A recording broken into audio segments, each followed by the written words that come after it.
I think we'll get started since we're at 2 o'clock on the hour and on the eastern side of Australia. I'd like to just start by acknowledging that I live and work on the lands of the Turrbal and Yagara people in Meanjin and Brisbane, and I pay my respects to elders past and present and to all of Aboriginal and Torres Strait Islander people across this country. Welcome to this meeting. My name's Ginny Barbour. I'm one of the co-chairs of DORA. This panel today, we are going to be introducing and discussing the guide that we're launching today, which is a practical guide to implementing responsible research assessment at research performing organisations. So as I said, my name's Ginny Barbour. I'm one of the DORA co-chairs. I'm an adjunct professor at QUT in the Faculty of Health, and I'm also the editor-in-chief of the Medical Journal of Australia. This is the first of 3 launch events. I'm very excited that we are doing it first in the Asia Pacific region. We're excited to hear from panelists across the Asia-Pacific region about the status of and how to implement responsible research assessment in different environments. So the goal for this meeting today is to leave with a better understanding of the issues around responsible research assessment and to hear from you about how the new guide can help you in your own environments.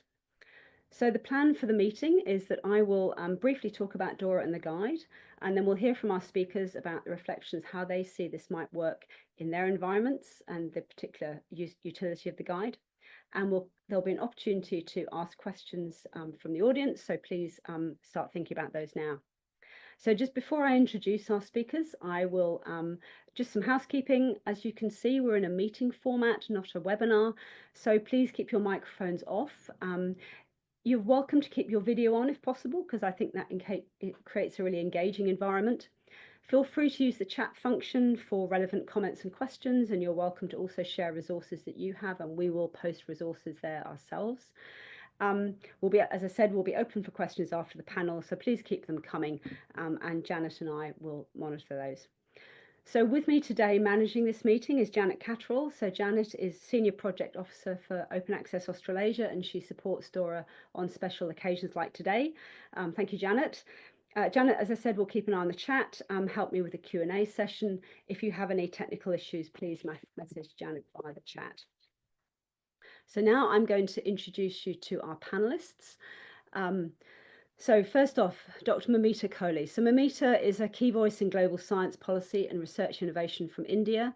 She brings a unique perspective grounded in rigorous scientific training. She holds a PhD in organic chemistry from the Vienna University of Technology. When she transitioned from the lab, her interest evolved towards exploring the structure and evolution of science itself. So now she's in dual positions as a senior research analyst at the DST Centre for Research Policy, IISC Bangalore, and a research fellow at the Research on Research Institute, RORI, in the UK.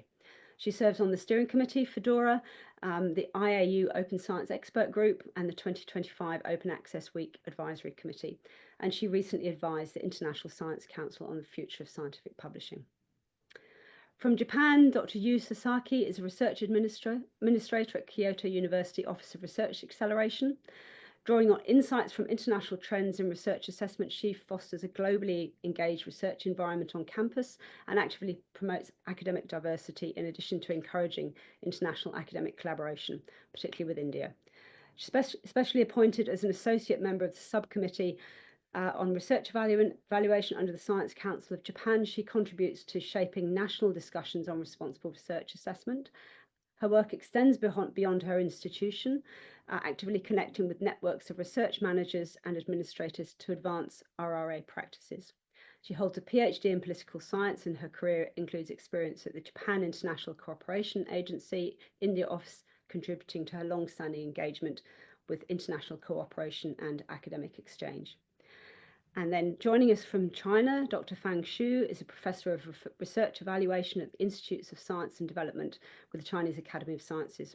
She also holds the position of Deputy Director of the Research Assessment Center, Chinese Academy of Sciences, and Deputy Director of the Chinese Science and Technology Management and Evaluation Special Committee.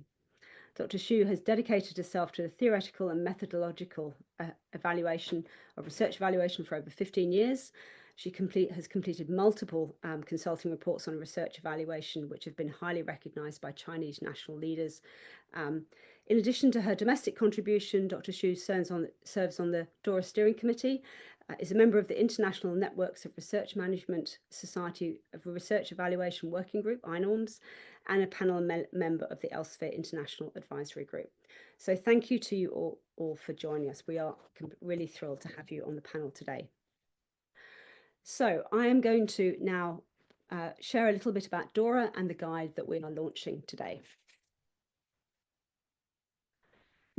So about DORA, that if you're in this meeting, you will know about DORA, but just to remind you, DORA, the Declaration on Research Assessment, is both a statement of principles and an organisation that campaigns for and supports research evaluation practices. The declaration draws attention to potential problems of journal-based metrics in hiring, promotion and funding decisions, and the need to recognise a broader range of scholarly contributions. It's a set of 18 recommendations for funders, institutions, publishers, metric suppliers and researchers. Signing the declaration is an important way for individuals and organisations to publicly declare their commitment to improve research and research practices by supporting a shift to responsible research assessment. And it's been which has been defined as an umbrella term for approaches to assessment which incentivise, reflect and reward the plural characteristics of high quality research. And that's in support of diverse and inclusive research cultures. Thus far, over 26,000 individuals and organisations in 166 countries have signed DORA to date. Our mission at DORA is to advance practical and robust approaches to research assessment globally and across all scholarly disciplines. We work with all actors in the system, scholars, funders, academic institutions, learned societies, publishers, and metrics providers to advance this agenda. Building on this momentum of change and action over the past few years, we were fortunate enough to receive a grant from the Arcadia Foundation, through which we created a suite of resources which came under the rubric of Project TARA to support action with academic and scholarly institutions. And the guide that I'm going to be talking about today is one of such resources. So without further ado, here is the guide. It is now available on Zenodo, along with all the resources that are linked to from the guide. There's a QR code there, and we'll also put that into the chat. And I encourage you to look at it, share it, and download it. So what's the aim of this guide? The aim of this guide is to answer a common question that we get all the time at DORA. It's how do I get started with research assessment reform? We think of it as a stop shop for research performing organisations to take from them the recognition that research assessment, reform of research assessment needs to start in multiple places. It offers practical tips, resources and examples of implementation of research assessment, responsible research assessment principles. This is of course a challenging endeavour, and we understand and completely accept that we're writing for very different types of organisations in many different landscapes, faces their own complex challenges and are at different points within their journey on research evaluation. So this means that the guide is to be used as you think best. Pick and choose what makes sense for you at your institution. We know that one size does not fit all, and that's why we're going to explore different realities with the panel today. So just to give you a look at what the guide is. Oh, sorry, one thing to say is this has been the culmination of a whole many months of work, which included work with the DORA Steering Committee, our executive board, and a workshop of the participants that you can see here, who helped to make the guide really more useful and accessible. They gave us great feedback during the workshop. This is the team, the authorship team behind the guide, includes co-chairs Kelly and myself, Rebecca, who is the vice chair based in the UK. We really have an international group of people that were involved in developing this. So what's in the guide? The guide has 4 main chapters. You can see them here and you'll have a chance to look at them yourself. They mostly stand alone, and the aim is to be able to pick and choose on what you need. That does mean there's a little bit of repetition between some of these chapters, but that's intentional so that each chapter can stand on its own. So the first chapter is an introduction to responsible research assessment. It has background, principles and resources. Many of these areas will be familiar to people who are already thinking about research assessment, but this is intended to be a starting point so that everybody's on the same page. Chapter 2 is really the kind of the meat of the guide to some extent. It lists 9 potential activities that a research performing organisation might want to engage in.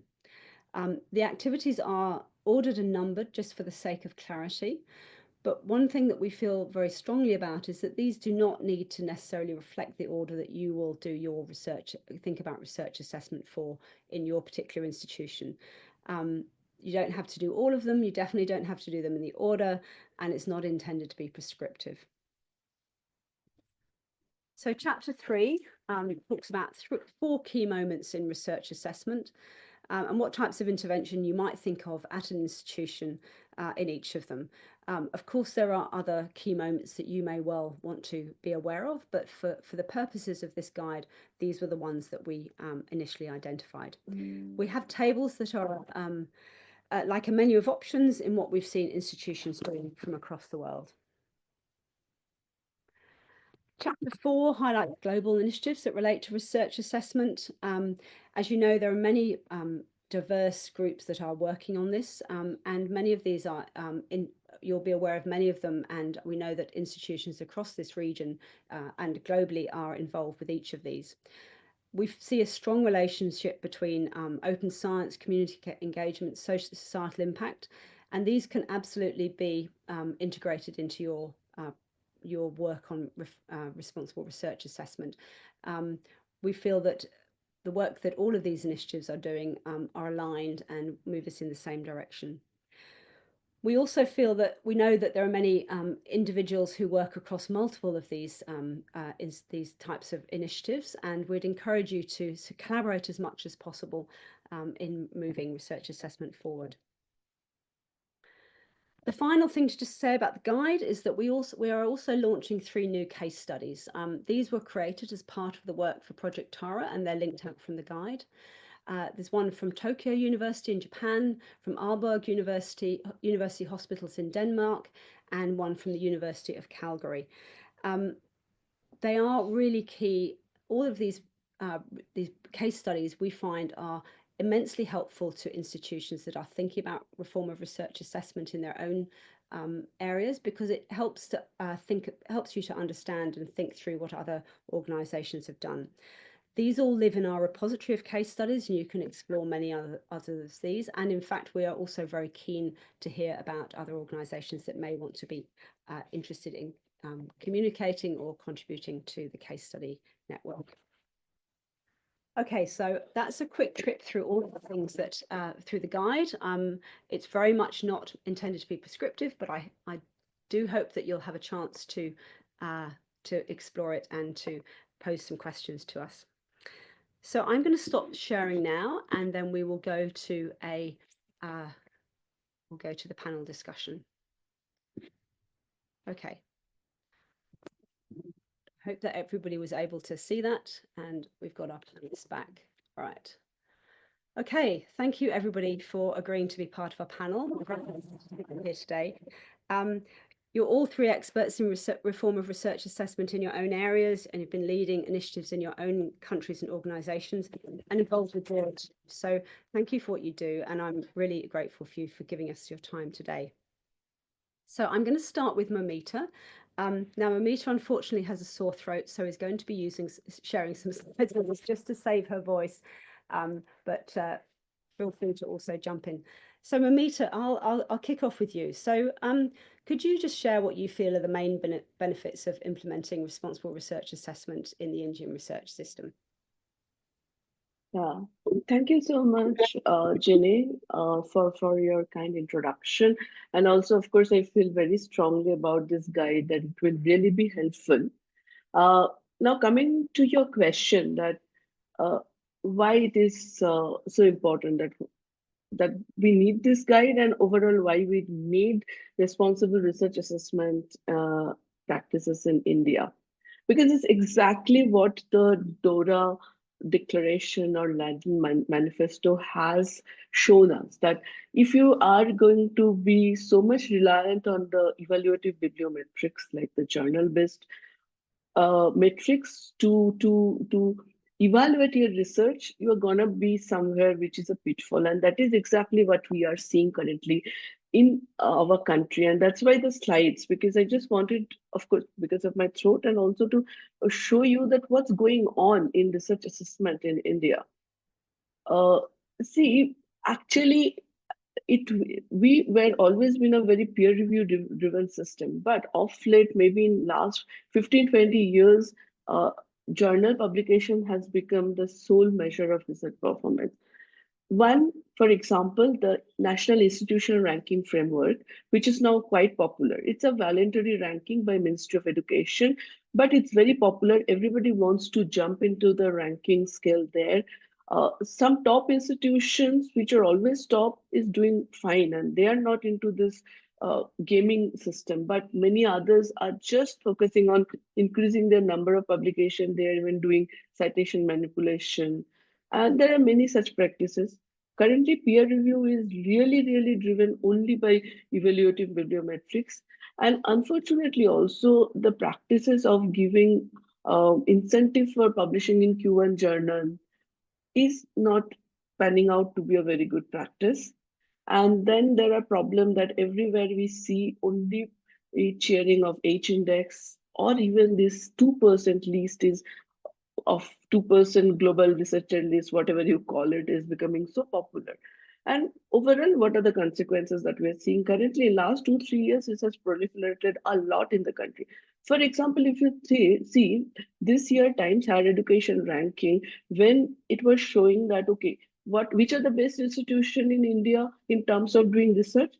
Oh, the surprise was that the best institution, which everybody knows in the country, Indian Institute of Science, my own institute, features so low, and some institutions showing so much good performance. And this is just purely because they have figured out the game, they're increasing the number. And that is not what we want. That is not the research that the country needs. There is no correlation. Nothing is good coming out of it. And if you see then, in international news outlet like in Nature or Science, we're seeing very concerning report coming about India. For example, you see that our publication is getting really, really increasing very faster. But let me tell you, in past 10 years, there is no increase in the percentage of our R&D spending in terms of GDP.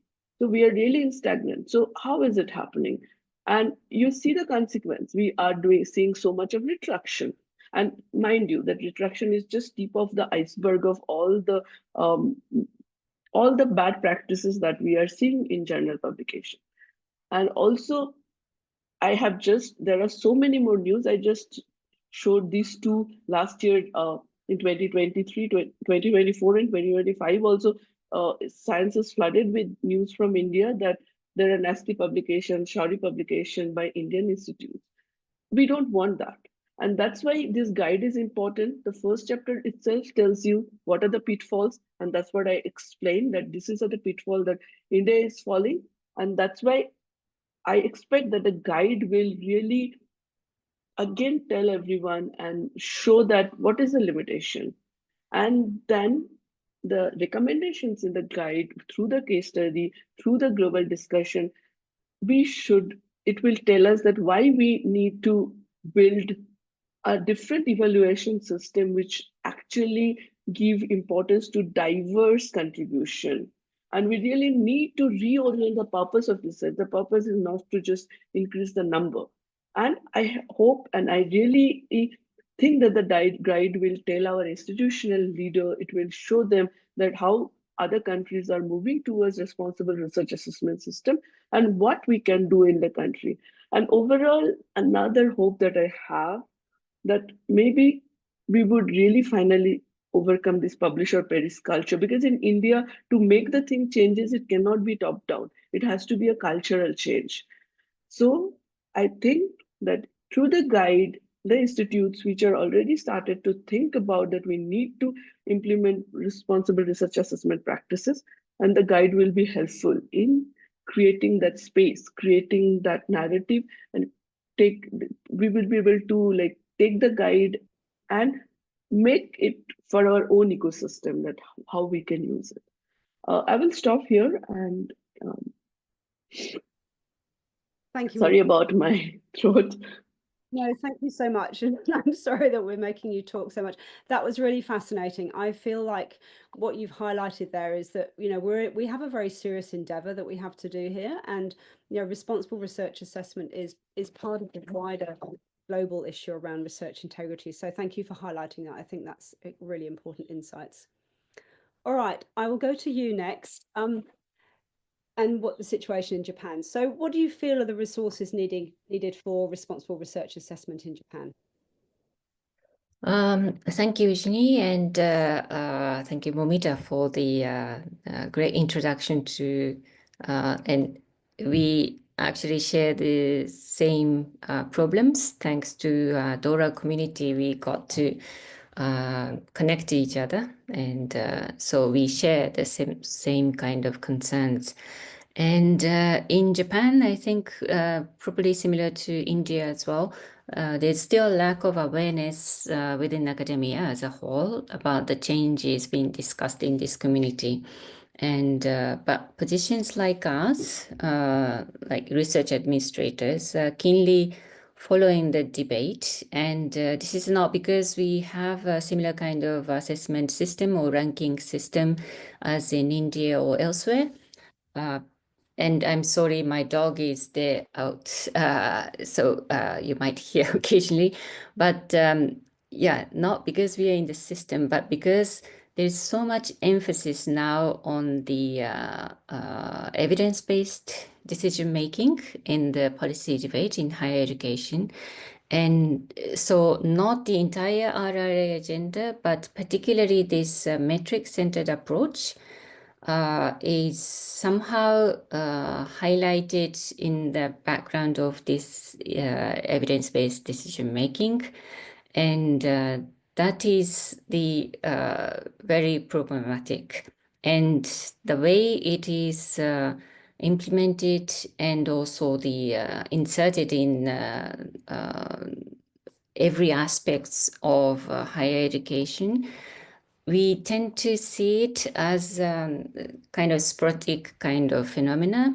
But if you look into much detail, it is systematic. And you can refer to these guides in, the phases that might be relevant.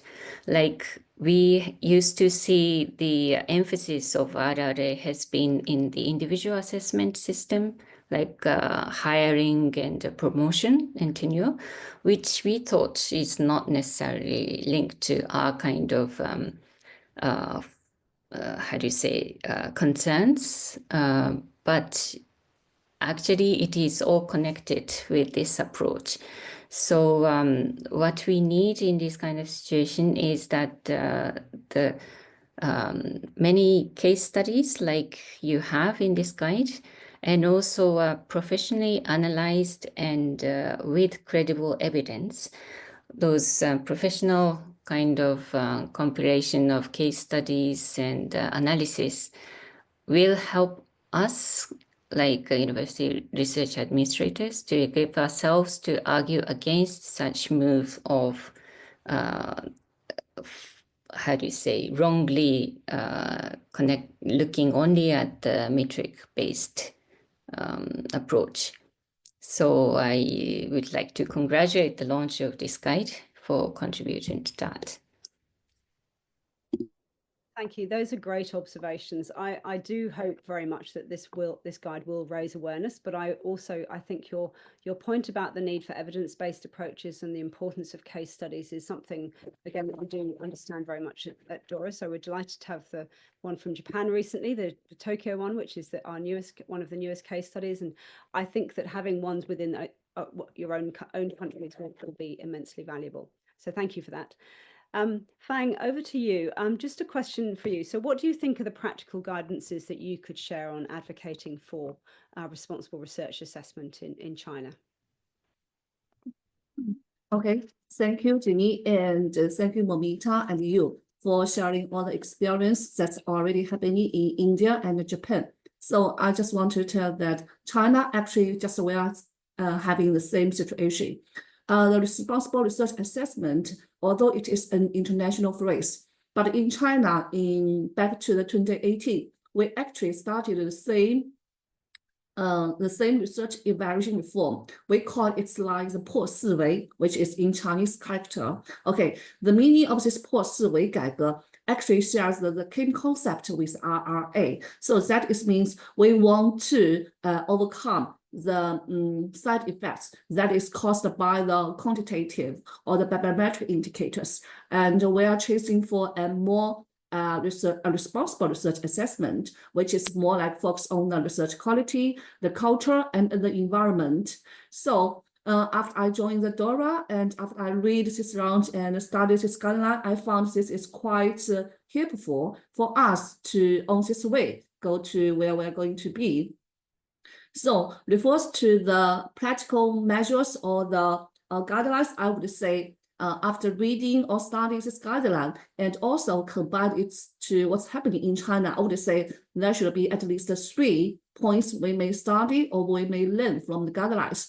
I think first of all, it is important to gather the consensus or the joint forces from the different stakeholders if we want to make this reform, to have this really practical impact. So that means we need this joint forces from the government and the funding agencies and the research institutions, the journals, and also our researchers ourselves, okay?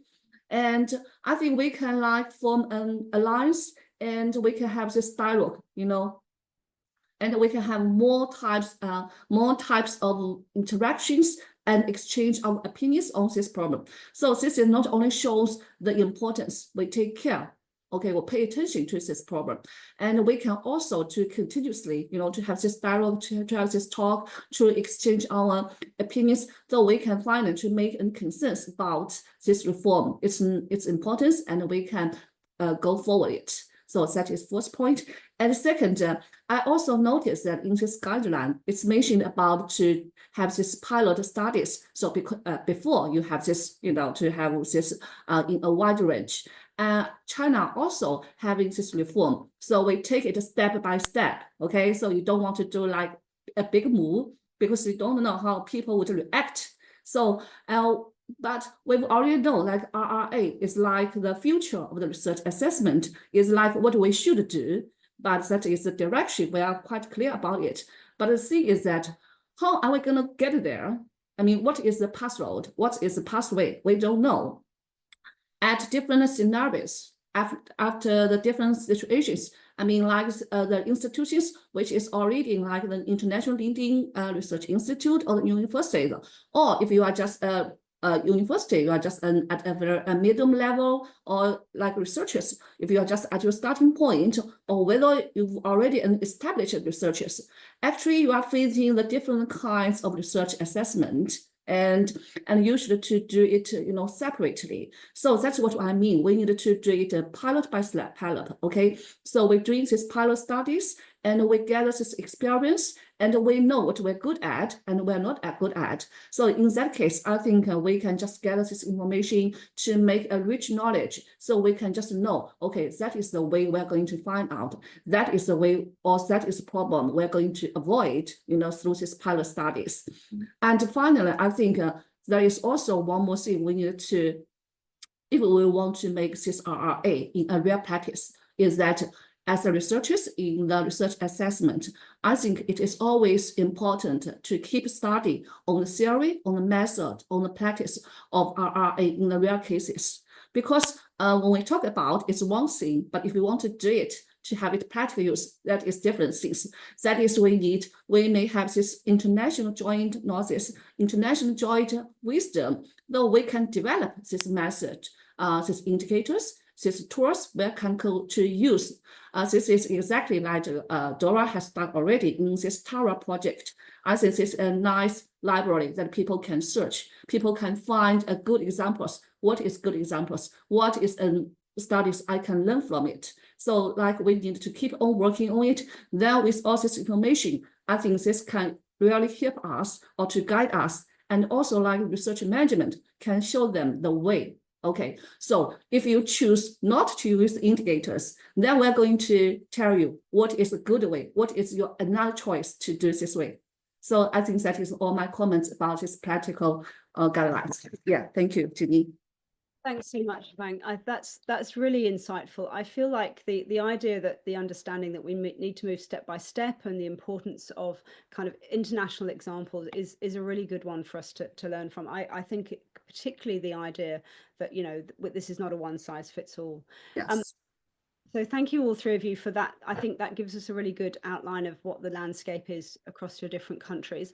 We might just turn now to some specific examples of success stories. And Fang, I might come to you first on this one. Do you have any examples of successful responsible research assessment practices in China that you'd like to highlight at this point? Yeah. Yes, so I may just introduce two simple but quite significant cases in China that we may call them like a good example of RRA practice. So one thing is about the talent or the hiring and promotion in an institute, which is called the Mathematics of Science in China, also institute in CAS. So this institute actually is like the leading research institute within mathematics area. So not only in China, but also in international wide. So in this top research institute, when it comes to the hiring and promotion of researchers, so it always like, you know, there are many genius in this institute, but promotion is like a big deal. So how are we going to select the best one to fit this position? This is going to be quite challenging for the research management. So from what we have observed or what we have learned from this institute, we think actually they've already do it in an international way. So this is how they are going to do it. It's not like they're looking at these papers or the journals or the citation impact factors or whatever, because in mathematics, it's not easier if you want to compare two papers by judging its journal impact factors or its citations, because it's not what they work in that area. So in this way, they're going to do it in two separate steps. So first, they're going to send the CVs or the reports of this particular person to the international peers. So once this international prestigious or high impact peers receive this reports or the candidate, and they're going to compare this candidate with the researchers in his research institute. So I'm going to compare this candidate to my colleagues to see, oh, you are both at this starting point. I'm going to see who's going to be good, your candidate or my candidate. So I'm going to give you a result. So with this international peers reviews, then they're going to have this internal expert review to see whether you're good or whether you're not good. So this is actually using an international method. So this is one case for a talent promotion. And another experience is about what we do in NSFC, that is the largest funding agency in China. Because from our point of view, so if you choose not to use these indicators, that means you need to pay more attention to the peer review. But peer review system, the quality. So who's going to say that we have the strongest, the high quality peer review system? We're not sure about it. For these young researchers, just starting their career, maybe they don't even know how to do a good or high quality peer review system. They don't know how to do it. So in NSFC, they're doing the funding project review. So we had this review and we're just training these peers, these researchers to know what is a good peer review you're going to do. And we're going to do what is a good example, what is a bad example, then you can learn from it, just like step by step. So I would say this is just like two examples I think I may want to share. Thank you, Ginny. Those are great examples. Thank you, Fang. I feel like particularly the one about the mathematicians, that's a really interesting approach. And clearly, I think what that shows is a lot of thought has gone into that assessment. Yeah. That's really good to see. I might come to you next. Have you got some examples of how people can advocate for responsible research assessment in the organizations that you're aware of?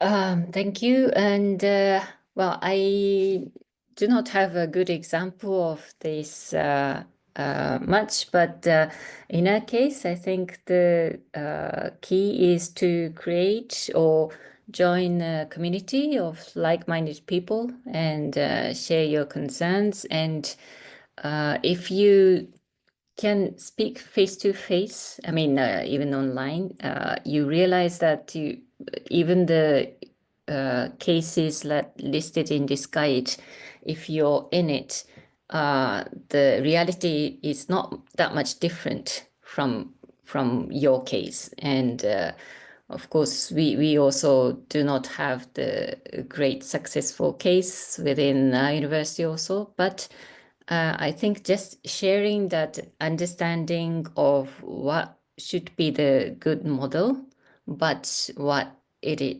is in reality, by sharing and talking and possibly organizing a talk series or seminars.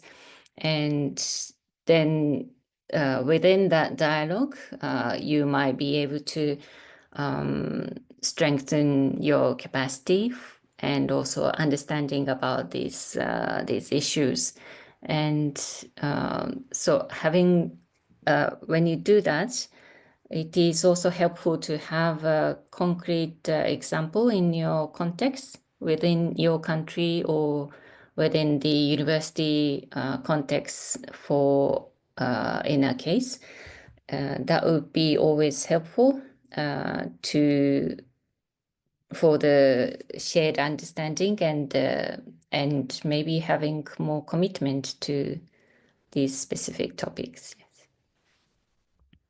I think that's a really great point about the importance of community and the importance of ongoing discussions. I think that's something that DORA is very much committed to. I'll come on to this right at the end, because one of the things that we are interested in doing is in developing communities of practice. There are already some around, and I think that gives strength to the idea of, that you're not alone. I mean, I think that is very much a sense that people feel when they're thinking about research assessment and the steps they might take, that there aren't other people out there to help them, but there absolutely are. So thank you for those reflections. Moumita, I might come to you next, and we'll pass on to thinking about how the guide might help specifically. So how do you think that this guide might be useful specifically for institutions in India? I think it's probably the best thing about the guide is it highlights that there are problems, and many countries have acknowledged it, because then that's the case studies or that's other initiative. It tells you that the problems are there, people are thinking about it, and of course there is no ready-made solution available. It is not that easy to find some alternative to the numbers that you see using journal publications or impact factor, because that's a very easy to use thing. And that's probably one of the reasons why we have adopted that system. So going to again back to peer review, or how Fang was explaining that in their institute, in the Mathematics Institute, they're relying on peer review. The same thing happens in our institute, actually. It's peer review based promotion. This is a difficult thing to do. But I think that's why the case studies pointed in the guide is one of the best help, because that tells you things are moving in a different direction. Our institute who have started to think about that maybe we need to move in a different direction, those case studies can provide immense help. Another thing I would say that the way the guide is organized, because first chapter, of course, reiterate what we already know, but then it tells you that, okay, one of the things that you have to do is that understand how your current system is functioning, what are the flaws, and the guide tells you in the next step that do that before you want to jump into for a solution. You first have to identify the problem. And I guess that's what Fang or you were saying, specifically in Fang's case. What it looked to me that China has realized already in 2018 what are the problems. We know that the solutions are not easy, as she already mentioned, but now I think it is such an important point that we are understanding. The guide tells us a lot of interesting stories.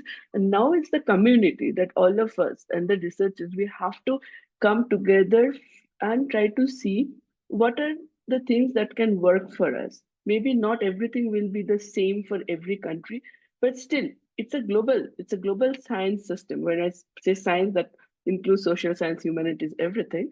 And there will be certain commonalities, there will be certain divergence. But even in the commonality, if we come together and figure the thing out, that will be really helpful. And that is just the point of the guide. And that is probably is one of the important point here. I would like to say that we want to use the guide in that way. Convince the institution, not for the solution, but to bring the community in together for more discussion towards the solution. Thank you. I think that what that highlights is that this is such a human endeavor, isn't it? It's the kind of it's an initiative that needs participation from all parts of the community, whatever their role might be within research. Which leads me to a question for you. Do you think that what have you got thoughts about what the different roles are? The different roles for different people in responsible research assessment, and how does that reflect back on the work that you do?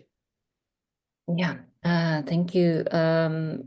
It's actually, this question is very timely because within our university, we are now going through a kind of reform process, and we hope to bring it. And what I, on a daily basis, to do is that there is a colleague of mine joining this seminar, but there are people working on the bibliometric analysis and the analytics team.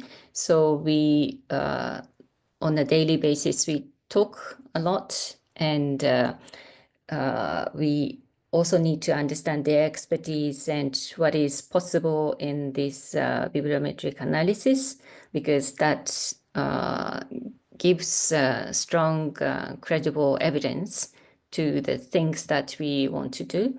So that dialogue as well, and also taking advantage of the case studies from this guide, that helps me to, when we speak to the executive vice president who is willing to make a change, but we need some kind of evidence that it is actually doable and possible and somebody else in the world is doing. So that helps me to convince the people who have good ideas and intentions but lack the kind of support in a professional way. So I think that is a way that I would take advantage of this guide, and along with talking to many different people in our university, try to maximize this RRA strategy. Yes. Thank you. I think one of the you'll see that in the chapter 2, where we talk about the various steps in engaging, how to think about the various steps in responsible research assessment. One of the first ones is identify your champions, identify the key people to work with, and I think that's a theme that we come back to time and time again. All right, Fang, I might just ask you a question about the guide for you. Do you see yourself using the whole guide, or do you think parts of it will be implemented independently? How do you think it might be used in your context? Yeah, I would say this guideline is quite useful and with all this rich information, valuable information in thing. So whether you are a research management, researchers in research evaluation, or whether you are just I think this is quite helpful for you to do. So personally, because I'm a researcher in research evaluation, so I study the policy, practice, and want to understand what's happening in international wide. And besides of that, I'm also have this responsibility to propose this advisory report to central government. So in this guideline, I noticed that there is a chapter about how to develop an RRA strategy step by step, because and the last step is calling about we always need to keep an eye on the on what's going on about this RRA reform or strategy is going on. And it is necessary to pay attention and to monitoring it, and maybe to make the necessary adjustment if it is necessary. So this come to me, so I can relate it to the research assessment evaluation just happening in China right now. So we're just in the halfway of this reform. So it comes to me to say, I can just, because we're just at this middle point, so I can just pick it up from here, to keep an eye on its progress and to go review it. And maybe I can do some summarize and to manage it, and then I can also send this advisory report to the central government to tell them what's going on, what's happening, where we are, and what we have left, and what we are going to do in the future. So I may say this is like something you can use, whether it's like a whole. So if you are just at your starting point, and also you can always easy to find where you can just cut in if you are just middle in of the reform. So that's my point. Thank you, Ginny.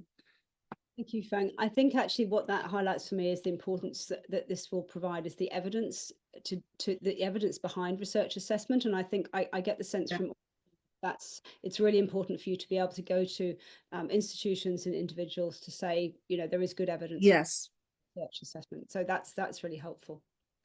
All right, so I'm going to move on. Thank you, everybody. I'm going to move on to just some questions from the audience, and we have some questions actually that were put in also before when people registered. But the first thing I'm just going to say is Yuko from the University of Tokyo is on this call, and I'm really delighted to welcome her. Yuko, if you don't mind, are you willing? We're delighted that the University of Tokyo is there as a case study. Thank you so much. Can you share with us how you think the guide could be helpful for the next steps at the University of Tokyo? Thank you, Ginny, for kind introduction. I'm Yuko Shinzawa from the University of Tokyo, and I'm really delighted that our university's case study is now open, and also it is really honor that our case study includes in the guide. I'm deeply impressed by the guide because it is very comprehensive and very well structured.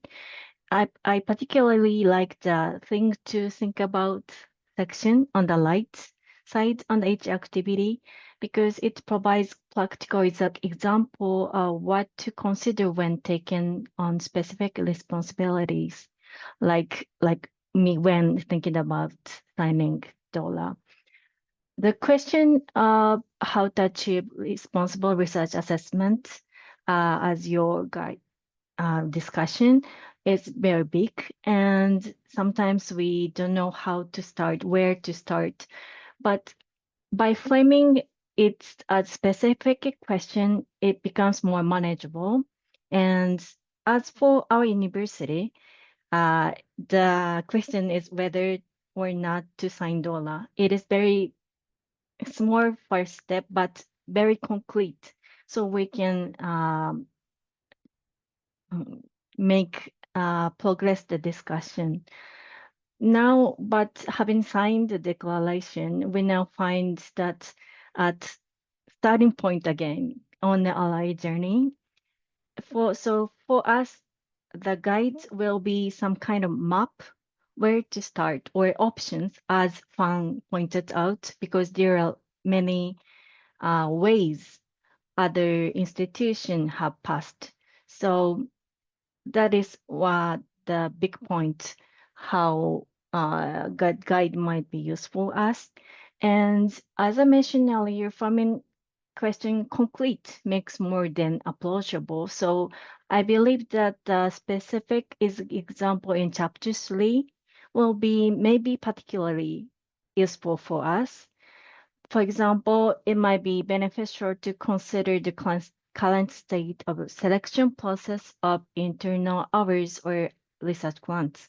Maybe let's start to check that process as a concrete and small step as a next step for a university. And additionally, the guide states equitable organization and teams have been shown to increase their overall performance. And I completely agree with this statement. But maybe contradictionally, but as you pointed out, in Japan, evidence-based policy making is more and more bigger, and evidence is really important. So it will be valuable to know specific example of increasing performance examples and present our university as evidence to progress our RRA journey. Thank you for Ginny. Thank you, Yuko. That was really helpful. And as I said, we're delighted to have the University of Tokyo in the as one of our case studies. So thank you. All right, so we've got quite a lot of questions in the chat, and also we had some early questions that were submitted. So I'm going to pick some of these, and apologies to our panelists because they have not had advance notice of some of these. The first one, actually, I want to go back to the example you gave us, Fang, about the using peer review to do assessment. The question is, how do you know that these reviewers won't fall back on using things like H-index or impact factors when they're doing the peer review of for example, at the mathematicians? Do you have a sense for how that is guarded against in these processes? Yes. I mean, of course, if you do a peer review, if it is not an on-site peer review, it is people is doing peer review, I mean, I'm sitting on my computer, I'm doing my review. I mean, how people would know whether I'm relying or whatever. It is always like a mysterious, we don't know. So what I feel like about is that also like the case in the mathematics institution. So instead of providing only one single indicator, one information, I think the clue is that we may need to gather as much more information, the reachable information, the data as much as possible, especially in this data or in this area.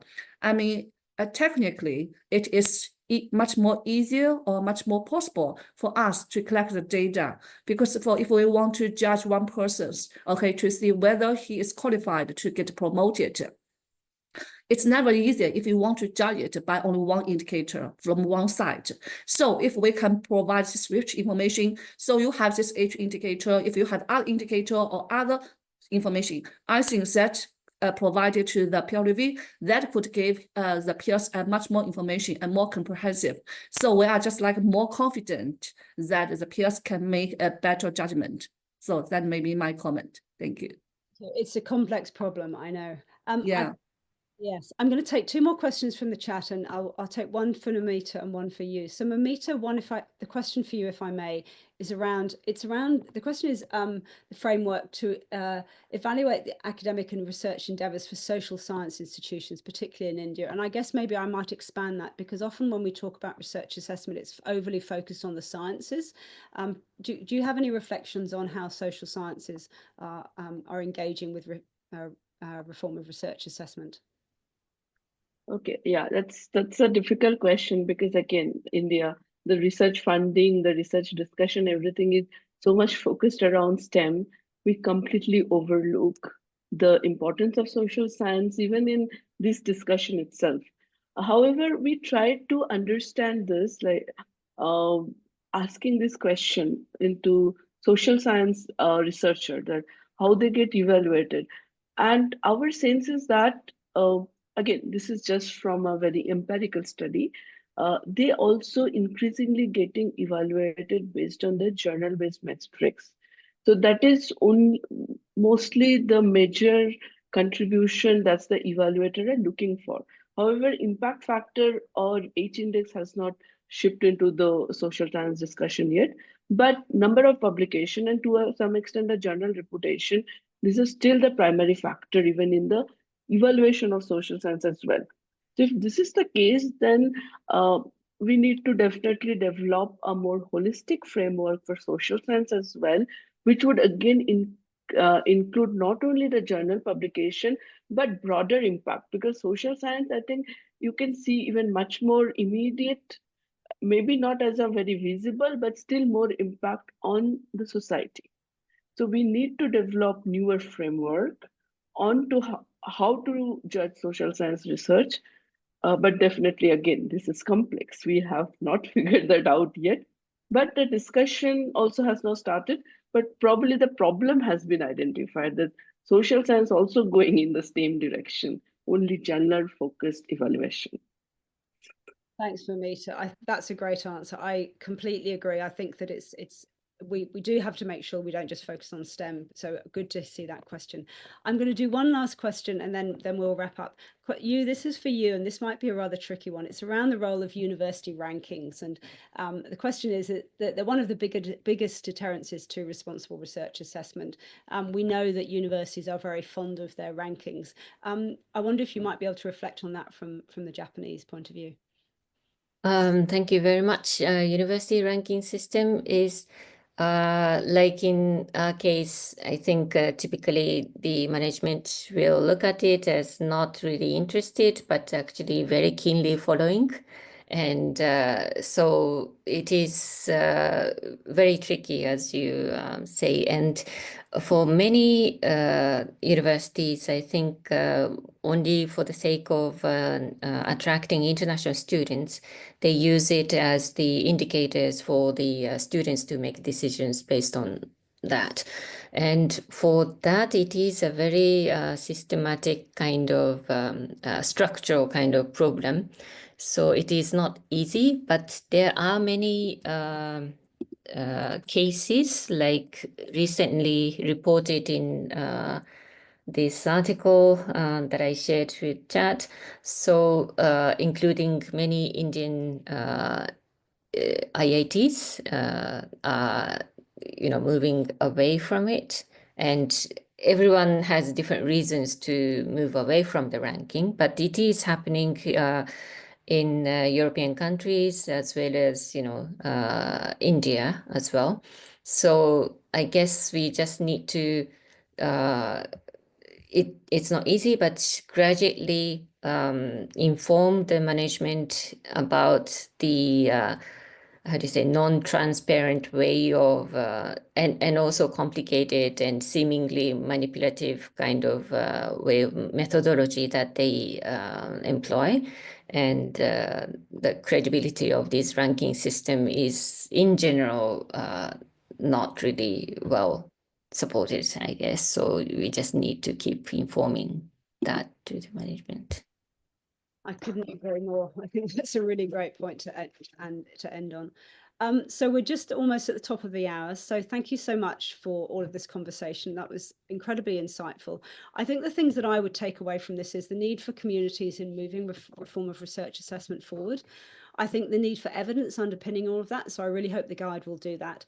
And also just a reflection that we're all at different points in this trajectory, whether it's in the discipline or whether it's in the university. So just for everybody in the audience about what the next steps are, we're going to be creating additional spin-off materials in the guide. So keep your eye out for that. Please follow us on LinkedIn, on Blue Sky. Janet has just posted those in the chat. So we'd love to have you engage there. We're also thinking about, we're very keen to talk to individual research performing organisations. We're happy to introduce the guide to your university community, so please get in touch with us. There's an email there, info@sfdora.org. And we are also looking at developing communities of practice. So again, if that is of interest, please do get in touch with us. One plug for a new event that's coming up. We have a panel on reform of research assessment in India, which online virtually on June the 6th. So please join us for that. If you'd love to do this meeting again, we're repeating this introduction to the guide twice more in the next 24 hours, but we will also send recordings from this. So you'll get an email about the guide, you'll get an email about the resources that were shared here today.